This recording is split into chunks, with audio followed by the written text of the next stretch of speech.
এবং ও আহত হয়েছিল। তারা হয়তো ঘটনার জন্য তাদের এক অসহায় নারীর মাথায় অসংখ্য জখম এবং শরীরের অত্যন্ত আঘাত করা হয়, যা মৃত্যুর পর্যায়ে যাওয়ার অবস্থা হয়েছিল।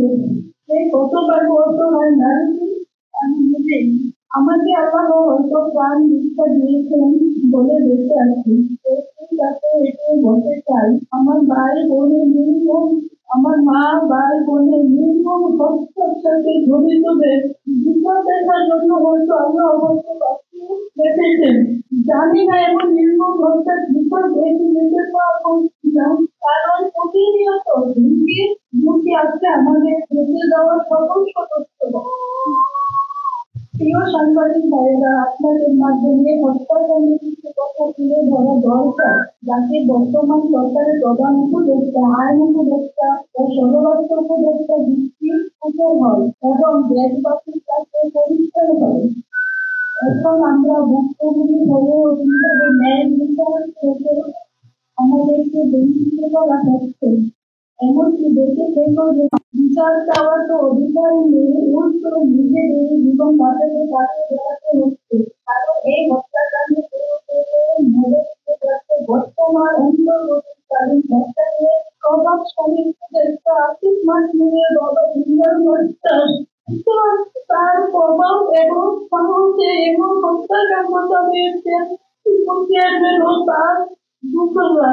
যেভাবে হত্যার পরিকল্পনা করা হয়, যত পরিকল্পনা করে আমার মাকে মেরে ফেলো,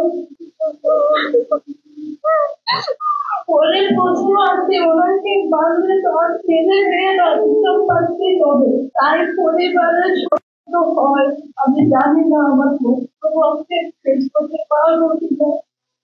আমার মা একটি বিল্ডিং নির্মাণ করার কারণে স্থানীয়দের প্রতি চিন্তা শুরু করে। ১ নম্বর শিমুল বিলাসিয়া বিল্ডিং ছিল আমাদের বিল্ডিং, তার সাথে ৫০ দিয়ে তার মুখ বেরনার জন্য আছে।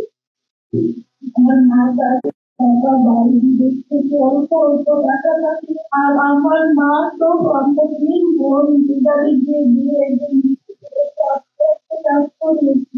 তাই শিবই দিদার আরো মেম্বারের মাধ্যমে দিয়ে একবার আমার মার কাছে টাকার জন্য পাঠায়। বাবা মার দিলে আমার মাকে মেরে ফেলার হুমকি দেয় এবং আমাদের বাড়ির গ্লাস ও কারেন্টের মিটার ভেঙে ফেলা হয়।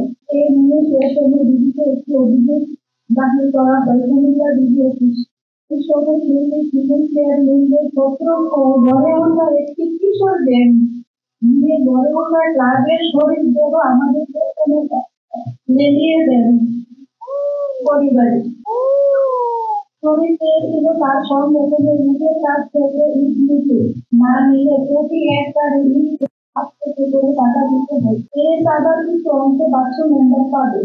আমার মা তা দেয়নি, কারণ আমার মা আর তিনজনই টাকাতে টাকা দিয়ে রাখে এবং তিনজনই চাইছে। স্থানীয়ভাবে আমাদের পরিবারের মানুষ বিশেষ করে আমার মা ছিলেন জনপ্রিয়। স্থানীয় ইউপি নির্বাচনে ২ বার মহিলা দায়িত্ব নিয়ে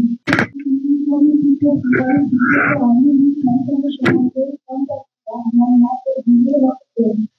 জনপ্রিয়তার হিসান্বিত হলে তখন থেকে হয়রানি করার জন্য বিভিন্ন মামলা করছিলেন এবং তিনি মানবাধিকারের জন্য নারীদের মতো মামলা করে আমার মায়ের নাম দিয়ে বর্তমান জায়গায় রাখছেন। কারণ নির্বাচিত না হলে এলাকার মানুষ তাদের যে কোনো বিপদ আছে এবং যে কোনো বিষয়ে বিচার চালিত, যা তাদের জন্য ছিল বড় বিশাল কারণ। যেভাবে মনে তৈরি হয় হত্যা করা হয়, হত্যাকাণ্ডের ঘটনার একটি মাঠে বড় মোবাইল ফোনের কারণে একটা ছেলেকে আমাদের বাড়ির পাশে তার দাদা এসে তাদের থেকে তিনি বাদে তার ছেলেকে ডাকতে না পারে আমার মায়ের কাছে এসে তাদের দিতা এবং আমার মা সেখানে গিয়ে তাদেরকে দিয়ে যদি মরে যায় তাহলে আমরা আশেপাশে সবাই করতে যাই, হয় তাকে ছেড়ে দেয় না হয় কিছু থেকে যায়। এটা তার বলার সাথে সাথে সেখানে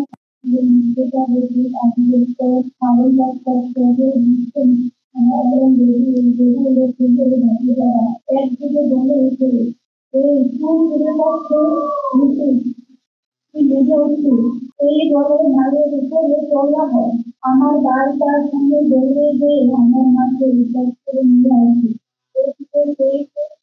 সেখান থেকে নিয়ে অন্য চলে যায় ছেলে ঠিক না পেলে ফিরে বাবা বাংলা বাজার থানায় এদিকে চলে বাথরুম ভেঙে ভিডিও নিয়ে তৈরি করে যায় আমার মাকে সেই নিয়ে যায় আমার মা মাকে সাহায্য করে এই অভিযোগে দুই জেলার রাতে পরিবার গ্রামে পাড়ার বাড়িতে তৃণমূল বিকাশকে আমি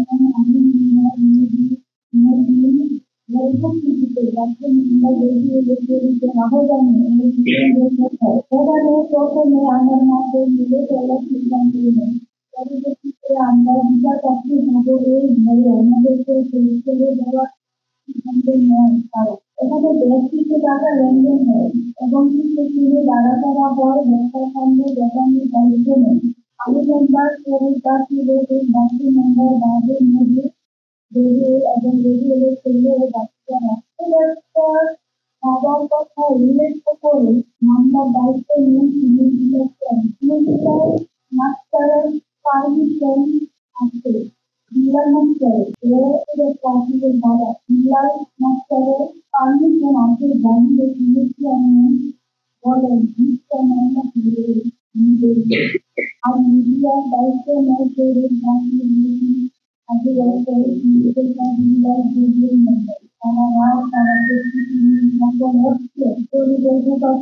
আমেরিকান প্রবাসী মাছ নিয়ে দুজনের বাসে রাখা হয় এবং পরের দিন জেলায়